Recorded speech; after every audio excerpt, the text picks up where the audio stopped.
নিশ্চয়ই আপনি ওই প্রেস কনফারেন্সে ওনার বক্তব্যটা শুনেছেন, প্রেস সেক্রেটারির বক্তব্যটা। আপনি আসলে কি বুঝেছেন, এটা কোন সময়ের প্রস্তুতি উনি নিতে চাইলেন? দেখুন, সম্মানীয় প্রেস সচিব তিনি মাননীয় প্রধান উপদেষ্টার বরাত দিয়ে বলবার চেষ্টা করেছেন ফরেন সার্ভিস একাডেমিতে যে মাননীয় প্রধান উপদেষ্টা স্বরাষ্ট্র মন্ত্রণালয়কে নির্দেশ দিয়েছেন তারা যাতে ডিসেম্বরের মধ্যে নির্বাচনের জন্য সকল প্রস্তুতি গ্রহণ করে, অর্থাৎ আইন শৃঙ্খলা রক্ষাকারী বাহিনী তারা যাতে কোমর বেঁধে প্রস্তুত থাকে, এই বার্তাটি তিনি দেবার চেষ্টা করেছেন। এবং সেটার সূত্র ধরে অনেকে বলবার চেষ্টা করেছেন যে এবার বোধহয় ডিসেম্বরের মধ্যে নির্বাচনটি করবার একটা অভিপ্রায় আছে। এবং এর সঙ্গে আবার ট্যাগ করা হয়েছে যেই বার্তাটি, সেটি হচ্ছে মার্কিন প্রেসিডেন্ট ট্রাম্প যে শুল্ক সম্পর্কিত সীমারেখা বেঁধে দিয়েছেন 35%, সেটা গোলেমালে গিয়ে আলটিমেটলি 50% দাঁড়াবে এবং তার ফলে আমাদের কোমর ভেঙে যাওয়ার মতো অবস্থা তৈরি হবে, সেটি আশঙ্কা করে প্রফেসর ইউনূস চিন্তা করছেন যে মেঘে মেঘে বেলা অনেক হয়েছে, এবার বিএনপি আগ থেকেই যেই দাবিটি তুলেছিল ডিসেম্বরের মধ্যে নির্বাচন, সশস্ত্র বাহিনীর পক্ষ থেকেও একই রকমের দাবি হাজির করা হয়েছিল 18 মাসের মধ্যে নির্বাচন, সেই ফ্রেমওয়ার্কই থাকাটা তার জন্য নিরাপদ। কারণ জানুয়ারি, ফেব্রুয়ারি কিংবা এপ্রিলে যদি যান তাহলে দায়টা পরিপূর্ণভাবে তার উপর, তার সরকারের উপর পড়বে এবং অর্থনীতির অবস্থায় যদি ব্যাপথু হয়ে যায় তাহলে কিল একটাও মাটিতে পড়বে না, এই আশঙ্কাটা দেখা দিয়েছে। না, এখন কথা হলো কি, তাহলে কি আমরা এটা ভাববো যে ট্রাম্পের আরোপিত শুল্কের ভয়ে নির্বাচন আমরা দ্রুত পাচ্ছি? এনিওয়ে, মার্কিন মূল্যকে যে চিন্তা উদ্গত হয় সেটি রিসিভড উইজডম হিসেবে দেরিতে হলেও আমাদের যারা ড্রাইভিং সিটে বসে আছেন তাদের কর্ণকুহরে প্রবেশ করে এবং তারা হঠাৎ কর্মচঞ্চল হয়ে বসে।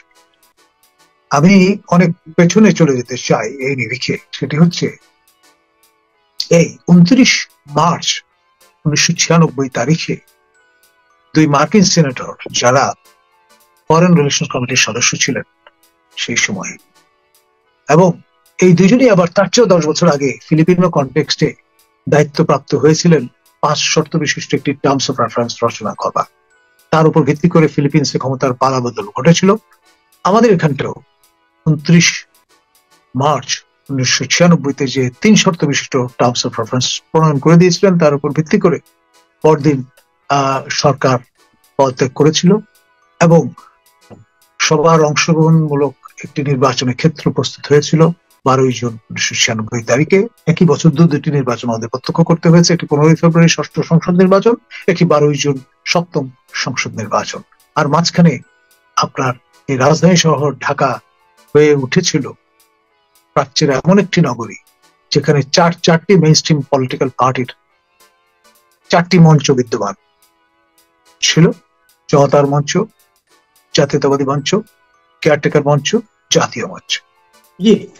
এখন একটা কথা বলা হচ্ছে, এই যে একটা শুল্ক আমাদের উপর ট্রাম্পের যে একটা বাড়তি শুল্ক আরোপ করা হলো 35% নতুন করে, এটা কি অনেকে বলছেন যে ওখানে যে আমাদের দেশে যারা প্রতিনিধি গিয়েছিলেন দর কষাকষি করার জন্য, এটা তাদেরই ব্যর্থতার কারণে এমনটি হয়েছে। এবং সেটা বলতে যে তারা এই কথাও বলছেন যে আমাদের তো তৈরি পোশাকটাই ওখানে বেশি যায়, তৈরি পোশাকের ক্ষেত্রে উৎপাদকের ভূমিকা যারা আছেন তাদের মধ্যে আমাদের প্রতিদ্বন্দ্বী মূলত ভিয়েতনাম, কিন্তু ভিয়েতনাম কিন্তু ঠিকই তাদের শুল্কটাকে 20%-এর নামিয়ে আনতে পেরেছে, আমরা 37 থেকে 35-এ নামাতে পেরেছি, আর পারিনি। তাহলে ভিয়েতনামের সঙ্গে আমাদের কিন্তু 15% একটা গ্যাপ থেকেই যাচ্ছে। তো এটা নিয়ে ভিয়েতনামের সঙ্গে আমরা তো সেই অসম প্রতিযোগিতায় পড়ে যাব, যার আফটার ইফেক্ট আমাদের গার্মেন্ট শিল্পগুলির ক্ষেত্রে একটা বড় ধরনের ভূমিকম্পের মতো হবে বলে অনেকে মনে করছেন। তো এখন একটা অন্তর্বর্তীকালীন সরকার আছে, আমি একটু বড়ই করছি প্রশ্নটা ডিটেইল আপনাকে। এখন একটা অন্তর্বর্তীকালীন সরকার আছে, তাদের পাঠানো প্রতিনিধিদের মধ্যে কিন্তু কোনো গার্মেন্ট শিল্পের সঙ্গে জড়িত কোনো প্রতিনিধি ছিলেন না। সম্পূর্ণ সরকারি লোকজন সেখানে গিয়েছে। তো এই যে ঘটনাটা ঘটলো, এটা কি আমাদের দর কষাকষির দুর্বলতার কারণে ঘটলো? কিন্তু এর ফল তো আমাদের পুরো জাতিকেই ভোগ করতে হবে। এটা নিয়ে আপনি কি বলবেন? দেখুন, প্রফেসর ইউনূস নৈতিকভাবে কিন্তু শক্ত অবস্থানে আছে। তিনি আগে ভাগে বলে দিয়েছিলেন যে আমরা যদি ব্যর্থ হই তাহলে আমি আবার ভবনে ফিরে যাব, আমার কাজে ফিরে যাব, আমি কিন্তু আঁকড়ে ধরে থাকবো না। সেই কথার এখন একটা মিল খুঁজে পাচ্ছি। এখন আপনার আনারি লোক দিয়ে তো আর এই বিজয় রথ পরিচালনা করা যাবে না। তিনি ইতিমধ্যে লেজে গোবরে পাকিয়ে ফেলেছেন এমনটি লোকের ধারণা। আর শারীরিকভাবেও কিছুটা কাবু বলে অনেকে বলছেন। বয়স প্রতিদিন কিন্তু বাড়ছে। কদিন আগে তিনি জন্মদিন পালন করেছেন বলে শোনা গেছে। এখন এটা তার অফিসিয়াল বার্থডে। আমাদের ব্রিটেনের রানী দ্বিতীয় এলিজাবেথ প্রয়াত, তার যেমন দুটি বার্থডে ছিল, একটি অফিসিয়াল বার্থডে, একটা অ্যাকচুয়াল বার্থডে। এখন সেটা রয়্যাল ট্রেডিশন। এখন প্রফেসর ইউনূসের বাবা তো আর বাংলাদেশের সম্রাট ছিলেন না, সুতরাং আপনার অথবা নিজে এখন পর্যন্ত তিনি সেন্ট্রাল আফ্রিকান এম্পায়ারের বোকাসা হয়ে যান, সম্রাট হিসেবে নিজেকে ঘোষণা করেননি। একটা মিল আছে অবশ্য, বোকাসা প্যারিস থেকে অর্ডার দিয়ে রাজদণ্ড এবং সিংহাসন বানিয়ে নিয়ে এসেছিলেন, আর আমরা তাকে দেখেছি খালি হাতেই প্যারিস থেকে এখানে এসে নাজিল হতে। সুতরাং সেদিক থেকেও খুব একটা জাস্টিফিকেশন খুঁজে পাওয়া যাবে না। সেজন্যে আসলে সময়টা ভালো না তার জন্যে, তার রেজিমের জন্য। আচ্ছা, একটা বিষয় বলা হচ্ছে, অনেকে এটাও বলছেন, এই যে শুল্ক, বাড়তি শুল্ক আরোপ হলো, আপনি নিশ্চয়ই ওই চিঠিটা, যে চিঠিটা ডক্টর ইউনূসকে প্রেসিডেন্ট ট্রাম্প লিখেছেন, আপনি দেখেছেন। সেই চিঠিতে কিন্তু এক জায়গায় লেখা আছে, উনি লিখেছেন শেষ দিকে, যে যাদের সঙ্গে আমাদের, যে সমস্ত রাষ্ট্রের সঙ্গে আমাদের সম্পর্ক ভালো, তাদেরকে আমরা বাড়তি ছাড় দেব। তার মানে আমাদের যখন তেমন কোনো ছাড়ই পেলাম না, অন্তত এটুকু তো আমরা বলতেই পারি, ভিয়েতনামের সঙ্গে যুক্তরাষ্ট্রের সম্পর্ক যতটা ভালো, আমাদের সঙ্গে ততটা ভালো নয়, এটা তো তুলনা করতেই পারি। এখন প্রশ্ন হচ্ছে, এই যে সম্পর্কটা খারাপ হয়ে গেল, এটা কেন? এবং এখানে আপনি আরেকটা কথা আপনি একটু স্মরণ করিয়ে দিই। আপনি দেখবেন ট্রাম্প দায়িত্ব নেওয়ার পর ডক্টর ইউনূস তড়িঘড়ি করে ট্রাম্পের ওই সময়ের যে বন্ধু ইলন মাস্কের সঙ্গে টেলিফোনে কথা বলেছেন এবং ওনার সঙ্গে ব্যবসায়িক চুক্তিও করেছেন, অনেক কিছু করেছেন। এখন ওটা কি আমাদের জন্য মানে আপনার বুমেরাং হয়ে গেল, নাকি আমরা সম্পর্ক ভালো করার চেয়ে খারাপ করে ফেলা, ওটার কারণে কি ওটাকে একটা কারণ হিসেবে কাজ করতে পারে? দেখুন, যখন বিধি বাম হয় তখন সাগর শুকায়া যায়, এরকম একটা কথা আছে। প্রফেসর ইউনূসের কিন্তু এখন সেই শুকিয়ে যাওয়ার সময়। একটা সময় ছিল সৈন্য উন্নতি ঘটেছে। আপনার ক্লিন্টন অ্যাডমিনিস্ট্রেশন বলুন, ওবামা অ্যাডমিনিস্ট্রেশন বলুন, বাইডেন অ্যাডমিনিস্ট্রেশন বলুন, তারা সবাই নানান ভাবে তাকে ক্ষমতায়িত করেছেন, তাকে পরিপুষ্ট করেছেন এবং তার মস্তদে বসবার ক্ষেত্রটা তৈরি করে দিয়েছেন। সেই দিন, সেই সোনালী দিনগুলো আর নেই। এখন আপনার যাকে নির্বাচিত হতে দেখে এর আগের টার্মে তিনি পৃথিবীটা তমসাচ্ছন্ন হয়ে গেছে বলে একটা দাবি তুলেছিলেন বা করেছিলেন, সেই যাকে দেখতে নারী সেই এখন মসনদে, হোয়াইট হাউসে। এবং তিনি কিন্তু একেবারেই দেরি করার মানুষ নন, যতক্ষণ স্বাক্ষর করে ফেলেন এক্সিকিউটিভ অর্ডার। এবং আমি একটা কথোপকথন শুনেছিলাম, মানে প্রফেসর ইউনূসের নামটাও তিনি নিতে ইতস্তত করেন, বলেন where is that micro credit guy, মানে মাইক্রো ক্রেডিট ভেরি ওয়েল, সোজা কথায়। আপনার খুব আমি বলবো সম্মানের সঙ্গে সেটি উচ্চারিত হয় না। তো এইরকম যেই ধরনের সম্পর্কের ধরন, তার উপর ভিত্তি করে, আর যাই হোক, ভিয়েতনামের এই যুদ্ধের ক্ষত আমেরিকানরা ভুলে গেছে। তাদের রেয়াত দিতে সর্বোচ্চটা তারা করেছে, কিন্তু আমাদের ক্ষেত্রে এই অম্লমধুর সম্পর্কটা এখন দিনে দিনে বেশি পরিমাণে অম্লত্ব পাচ্ছে। মধুর সেই সময় সোনালী অতীতে পরিণত হয়েছে। আচ্ছা, আমি আজকে একটা খবরের দিকে আপনাকে দৃষ্টি আকর্ষণ করতে চাই। আজকে দেখলাম যে সরকারি খরচে বিদেশ সফরে লাগাম, বন্ধ থাকবে গাড়ি কেনা, ভবন নির্মাণ। তো এরকম আজকে একটা এরকম মানে আপনার নির্দেশনা জারি করা হয়েছে অর্থ বিভাগ থেকে, এবং সেখানে এগুলি বলা হয়েছে যে সব ধরনের আপনার যানবাহন কেনা খাতে বরাদ্দ ব্যয় বন্ধ রাখতে হবে। তারপরে আপনার বিভিন্ন মন্ত্রণালয়ে কৃষি, শিক্ষা, স্বাস্থ্য এইগুলো সংশ্লিষ্ট স্থাপনা ছাড়া, এগুলো ছাড়া অন্য নতুন আবাসিক, অনাবাসিক ভবন স্থাপনা নির্মাণ বন্ধ রাখতে হবে, এগুলো বলা হয়েছে। এবং তারপরে শেষে বলা হয়েছে সব ধরনের বিদেশ ভ্রমণের ক্ষেত্রে প্রধান উপদেষ্টার কার্যালয়ে গত বছরের 9 ডিসেম্বর জারি করা পরিপত্র অনুসরণ করতে হবে। তার মানে আমরা জানতে পারলাম গত বছরের 9 ডিসেম্বর প্রধানমন্ত্রীর কার্যালয়, প্রধান উপদেষ্টার কার্যালয় থেকে বিদেশ, সব ধরনের বিদেশ ভ্রমণের ক্ষেত্রে এক ধরনের আপনার কন্ট্রোল করার জন্য বলা হয়েছিল। তো এটা যে হয়েছিল, এটা গত এই যে 10 মাসে 12 বার আমাদের প্রধান উপদেষ্টার বিদেশ ভ্রমণ দেখে আপনার কি কখনো মনে হয়েছে যে এই ধরনের একটা পরিপত্র ওনার অফিস জারি করেছিল এবং ওটা মেনেই উনি 12 বার বিদেশ গেলেন? দেখুন, কথা আমরা ছোটবেলা থেকে জানি, সেটি হচ্ছে আপনি আচুরি ধর্ম। এখন হযরত মুহাম্মদ সাল্লাল্লাহু আলাইহি ওয়াসাল্লাম, আমাদের মহানবী, তার সেই মিষ্টি খাওয়ার গল্পটা তো সবাই জানেন।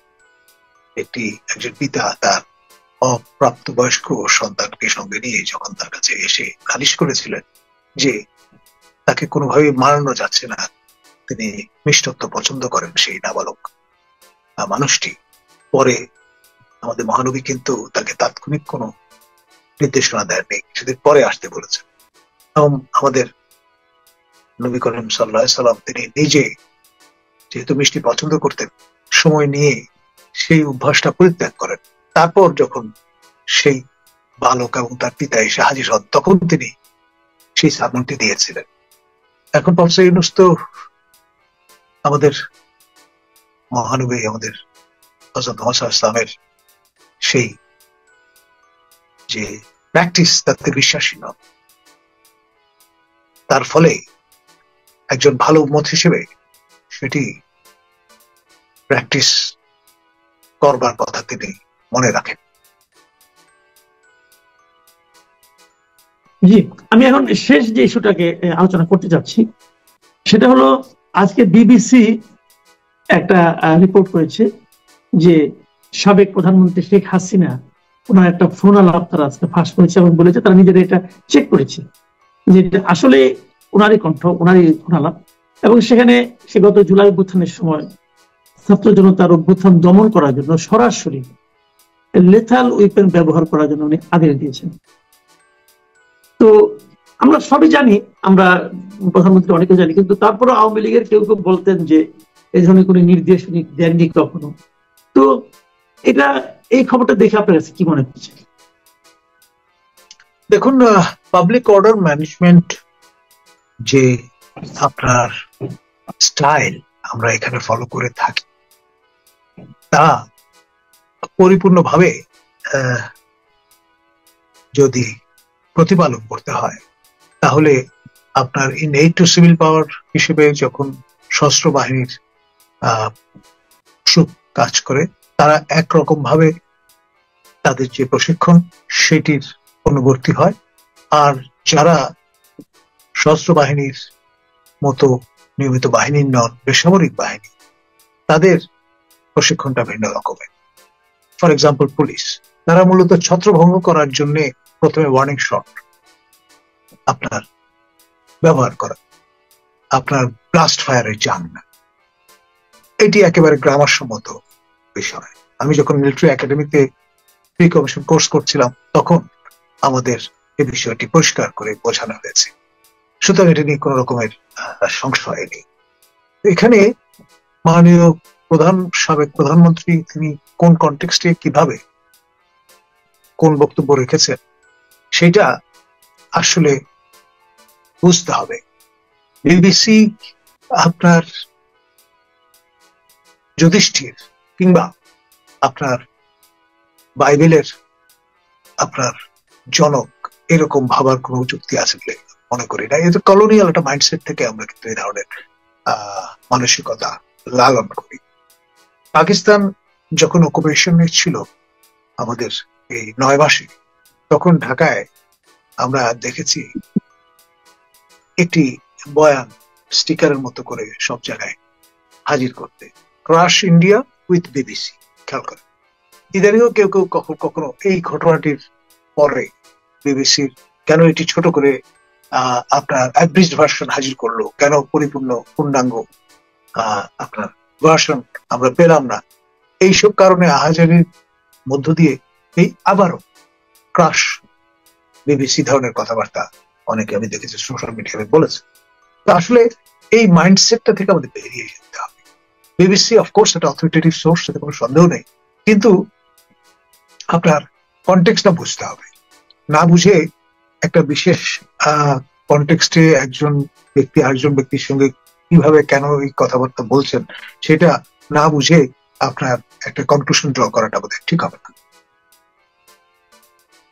কনটেক্সটটা সম্ভাব্য কি হতে পারে? দেখুন তখন কিরকম একটি অবস্থা বিরাজমান। এটা জুলাইয়ের 18 তারিখে ফোন আলাম। আপনারা ডেফিনেটলি আমার প্রিয় ছাত্র আবু সাইদ শাহাদাত বরণ করলেন 16 তারিখে, তারপরে পরের ঘটনা, এবং that acted as the spark, স্ফুলিঙ্গ, এবং সেই আগুন দিক বিদিক ছড়িয়ে পড়েছিল। সারা দেশ আপনার তীব্র ক্ষোভে ফেটে পড়েছে, সমগ্র জনগোষ্ঠী সামিল হয়েছে।